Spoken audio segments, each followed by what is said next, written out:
Thank you, Excellence. My name is Kakoza Mwiza Charles, commonly known as KNC. I work for TV and Radio 1. My question, DRC government rejected or refused to put into place the commitments, Washington commitments of June 27th. And recently we heard that you may meet with Congress President in the USA. If true, what should we expect regarding the Eastern Democratic Republic of Congo peace and Rwanda in particular? Thank you, sir. Well, I'm sure you are familiar with these stories where people may say one thing and do a different thing altogether. And sometimes it even becomes a pattern for some people to just not do what they have said they are committed to doing. And that is a characteristic of the situation you have with the DRC. The good thing is it's always in the open, it's in public. You don't have to explain much. If they were doing it quietly, people would get confused and start saying that maybe others are actually responsible for all that they are seeing. But the good thing, they come out and say it. They agree one thing in Washington or even in Doha, and that is made public. Then the next day or week, someone says, no, we are not going to do this and this until something else is done. And even when what they are referring to has also been under discussion. And whether in your mind you agreed or not, what has come out of you, if it's on record, you definitely have a problem explaining why you would agree one thing in the room, and then when you are out in speaking to the media or to whoever, you say a completely different thing, or even renege on what you actually said you are going to do. So that is one part. But somehow we've been limping through this all the way. Some things done, others not, others half. Now, maybe, possibly, with the time taken and effort, we'll find ourselves in Washington. Yes, igitondo cyiza cyane kuri ukurikiye Connect Media TV aho uri mu bice bigiye bitandukanye, nizera ko umeze neza cyane ku bigabane itandukanye mukurikirana inkuru n'ibiganiro tubagezaho umunsi ku munsi. Mbahaye ikaze, nitwa Jado Upright. Turi ku itariki ya 28 z'ukwezi kwa 11 mwaka wa 2025, turi kuwa gatanu w'iki cyumweru turi kugenda dusoza.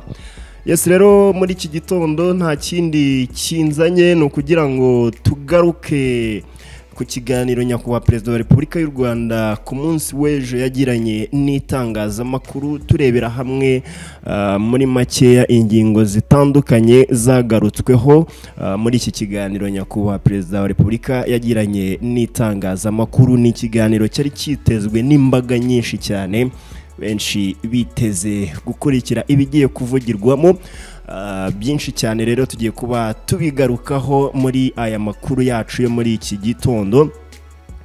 Bimwe mu byagarutsweho ni ibirebana n'insengero, insengero zafunzwe, aho nyakubahwa Perezida wa Repubulika rwose yabikomojeho cyane, avuga ati rwose iyo biza kuba ari nge nta na rumwe rwakagombye kuba rufungura. yakomeje rero ku bibazo yagiye abazwa ku by'insengero zamaze kuba zuzuza ibisabwa ariko zidakomorerwa. Ibyo byose tugiye kuba tubigarukaho muri aya makuru. Ikindi kandi tugiye kugaruka ku bufatanye byerekanye ubufatanye buri mu muryango wa Habyarimana. Uyu nguyu wahoze ari perezida w'igihugu cy'u Rwanda Juvenal Habyarimana, avuga ati abo mu muryango we bakomeje kugirana ubufatanye cyane bukomeye hagati ya leta ya Kongo iyobowe na Bwana Felix Tshisekedi, bakomeje gushyigikira FDLR. Ibyo byose nabyo tugiye kuba tubigarukaho cyane, ndetse yanakomeje kuri Macron. Uyu nguyu rwose avuga ati Emmanuel Macron, uyu nguyu perezida w'igihugu cy'Ubufaransa, avuga ati yigeze se avuga kuri FDLR. Ikibazo yabazaga rwose avuga ati rero ku banyaburayi bashaka ikibuga cy'indege cya Goma nabo rwose yakomeje kugenda abakomozaho. Ikindi kandi tugiye kugarukaho nuko perezida wa Repubulika y'u Rwanda yakomoje cyangwa se yagaragaje ko ibiganiro bya Washington biri mu cyerekezo cyiza cyane. Yes, rero munyemerere duhere cyane kuri ibingibi birebana n'insengero. Perezida wa Repubulika y'u Rwanda Paul Kagame yatangaje ko ari we ufata umwanzuro ku nsengero zitandukanye zafunzwe mu bihe byashize atakongera kuzifungura, ahubwo abantu bagashishikarizwa gukora kuko mu nsengero higanjemo ububandi bwinshi cyane. Isesengura ryakozwe n'urwego rw'u Rwanda rw'imiyoborere RGB muri Nyakanga na Kanama mwaka wa 2024 ku nsengero zirenga 13,000 zigera ku zirenga 13,770 ziri mu bice bitandukanye by'igihugu, ryasize 9,171 muri zo zifunzwe kubera kutubahiriza ibiteganywa n'amategeko. Hakurikiyeho rero amabwiriza imiryango ishingiye ku myemerere igomba kubahiriza, arimo n'ibigomba kuba biri mu rusengero rwemerewe gukorerwamo kugira ngo habungabungwe ubuzima bw'abaturage bazigana. Mu biganiro rero abanyamadini bagirana n'inzego za leta kenshi bagaragaza ko hari ibyo basabwa bujuje, bityo ababishinzwe bakwiye kongera kujya gusuzuma bakomorera kongera gusenga. Rero mu kiganiro Perezida Kagame yagiranye n'abanyamakuru ku munsi w'ejo ku itariki ya 27 yavuze ko atabona uruhare rw'insengero mu bijyanye n'imibereho y'igihugu. Ikindi kandi yavuze ati perezida rero nyakubahwa perezida wa Repubulika y'u Rwanda ikindi yongeye kugaragaza, yagaragaje ko ikigaragara cyane ari uko mu nsengero habamo ubujura ndetse n'ububandi kurusha ibindi. Mu bihe bya COVID-19 insengero zarafunzwe, abantu bose basengera mu ngo zabo. Amadini akomeye yitabaza ibitangazamakuru birimo televiziyo na radio kugira ngo agere ku bayoboke bayo, ahita anafunguza momo code kugira ngo abayoboke bayo bashobore gutura. Perezida Kagame rero yavuze ko ibyerekeye gusenga abantu banabikorera kuri telefone rwose nabyo ntacyo bitwaye. Umunyamakuru yahise avuga ko hari uturere tumwe na tumwe dufite insengero nyinshi zifunguye, bigatuma hari abava aho batuye bakajyayo, ibintu bikurura umubyigano. Rero Perezida Kagame yagize ati naho tuzazifunga, ahubwo aho ziri tuzazifunga bajye basengera mu rugo rwose. RGB iherutse kubwira abadepite ko hari insengero nke zamaze gufungurwa nyuma yo kuzuza ibisabwa. Hari kandi ubusabe bw'imiryango 84 igaragaza insengero zujuje ibisabwa zisaba gufungurirwa, ariko 15 yasabwe gusubira inyuma bakuzuza neza ibyo basabwa, mu gihe 68 ibyangombwa byazo bikiri kwigwaho. Ibyo rero nibyo nyakubahwa perezida wa Repubulika yagarutseho ku kirebana n'insengero.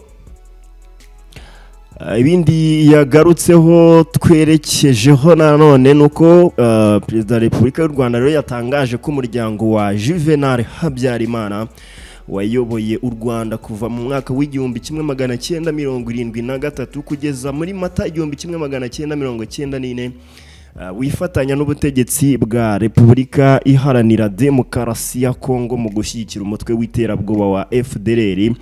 Mu mpera z'ukwezi gushize ibinyamakuru byatangaje ko Perezida Felix Tshisekedi Tshilombo wa Repubulika Iharanira Demokarasi ya Kongo ashaka kwifatanya n'abanyarwanda barwanya leta y'u Rwanda barimo abo mu muryango wa Habyarimana mu kuvugurura FDLR. Ikigamijwe mu kuvugurura FDLR no kugira ngo izagire ubushobozi bwo gukuraho leta y'u Rwanda. Ni umugambi uhura n'amagambo Perezida Tshisekedi yavuze mu mpera z'umwaka wa 2023 ubwo yarahiriraga gutera u Rwanda yifatanyije n'abanyarwanda bashaka impinduka. Aya makuru arahamya ko mu mavugurura ya FDLR umuhungu wa Habyarimana witwa Jean-Luc ari we uzayibera umuyobozi mukuru, kandi ko izaba igizwe n'abandi banyamuryango barimo abo muri mwihuriro RNC ryashinzwe na Kayumba Nyamwasa, abajenosideri ndetse na biyise guverinoma iri mu buhungiro bayobowe na Nahimana Thomas. Kuvugura FDLR byiyongera ku bufasha isanzwe ihabwa na leta ya Repubulika Iharanira Demokarasi ya Kongo, kuko imaze igihe kinini yifatanya n'ingabo z'iki gihugu zikayiha intwaro, amafaranga ndetse ibiribwa n'imyitozo ya gisirikari. Mu kiganiro n'abanyamakuru cyabaye kuri uyu wa 27, Perezida Kagame yatangaje ko leta y'u Rwanda imaze igihe imenye ko umuhungu wa Habyarimana n'abandi bari mu buhungiro i Burayi na Leta Zunze Ubumwe za Amerika bakorana na FDLR bakayitera inkunga. Perezida Kagame kandi yatangaje ko aba banyarwanda bagiriye inzinduko nyinshi i Kinshasa, kandi ko leta y'u Rwanda yakurikiranye ibikorwa byabo. Umukuru w'igihugu rero yagaragaje ko ibi bifitanye isano n'uburyo bamwe mu bayobozi b'i Burayi abo muryango wa Habyarimana n'abagize uruhare muri jenoside yakorewe abatutsi mu 1994 bakingira cyangwa se bagahita bahinduka FDLR bakigera hariya muri kiriya gihugu. Rero muri Kamena uyu mwaka wa 2025 FDLR yari igizwe n'abarwanyi bari hagati y'ibihumbi 7 ndetse n'ibihumbi 10 mu rwego rwa gisirikari bayobowe na Pacifique Ntawunguka uzwi nka General Omega, mu rwego rwa politike bayobowe na Lieutenant General Byiringiro Victor. Urwego rw'u Rwanda rero rushinzwe ubutasi kuri ubutasi rwose rwatangaje ko kugeza tariki ya 14 Ukwakira uyu mwaka wa 2025 General Omega na Lieutenant General Byiringiro babaga muri teritwari ya Warikare mu ntara ya Kivu y'Amajyaruguru. Rero mu bindi nyakubahwa Perezida wa Repubulika y'u Rwanda yagarutseho, yatangaje ko ibihugu by'u Burayi byifuza ko ikibuga cy'indege cya Goma gifungurwa, byirengagije ko ikirere cya Repubulika Iharanira Demokarasi ya Kongo gifunze, ndetse hari n'umutwe w'iterabwoba wa FDLR ukorera mu burasirazuba bw'iki gihugu ukanateza umutekano muke mu karere. Rero mu Kwakira kwa 2025 Ubufaransa bwateranyije inama igamije gushaka uko ibikorwa by'ubutabazi bugenerwa abatuye muri Kivu y'Amajyaruguru n'iy'Amajyepfo. Perezida Emmanuel Macron avuga ko mu gihe gito ikibuga cy'indege cya Goma kizafungurwa kugira ngo imfashanyo zigere kubo zigenewe. Mu kiganiro n'abanyamakuru kuri uyu wa 27, Perezida Kagame yavuze ko ubu bidashoboka kunyura mu kirere cy'Iburasirazuba bwa Repubulika Iharanira Demokarasi ya Kongo kuko ikirere gifunze. Abarwanyi cyangwa se Abanyaburayi bavuga ko ikibuga cy'indege cya Goma kigenzurwa na M23 n'abandi babari inyuma. Perezida Kagame yasobanuye ko kuva mu bihe byashize FDLR ifite ibice byinshi genzura mu burasirazuba bwa Repubulika Iharanira Demokarasi ya Kongo. Yashimangiye ko abagenzura ikibuga cy'indege cya Goma batari M23 nabo mu Burayi bagenzura FDLR. Niyo mpamvu ntacyo bajya bavuga kuri FDLR. Uzabibona igihe cyose iyo havuzwe ikibazo cyo mu burasirazuba bwa Kongo bavuga M23 ishyigikiwe n'u Rwanda, bagera kuri FDLR bakongorera badakeneye ko hari ubyumva. Perezida Kagame rero yasobanuye ko ku ruhande rwa guverinoma ya Repubulika Iharanira Demokarasi ya Kongo hari abantu bamwe bafite uruhare muri ibi bikorwa bibi atari guverinoma yose. Yashimangiye ko abarwanyi bafite uruhare rukomeye mu mateka ashaririye u Rwanda rwanyuzemo kugeza kuri jenoside yakorewe abatutsi mu 1994. Perezida Kagame kandi yahamije ko mu gihe abanyaburayi bakwifuza ko abantu basubiza amaso inyuma bakareba uruhare rwabo mu mateka ashaririye y'u Rwanda n'akarere rurimo muri rusange, nabyo bishobora gukorwa.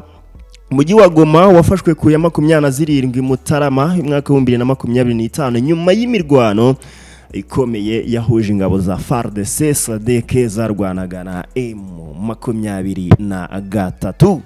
Reka dusoreze ku birebana n'ibiganiro bya Washington, aho nyakubahwa Perezida wa Repubulika y'u Rwanda yagaragaje ko biri mu cyerekezo cyiza.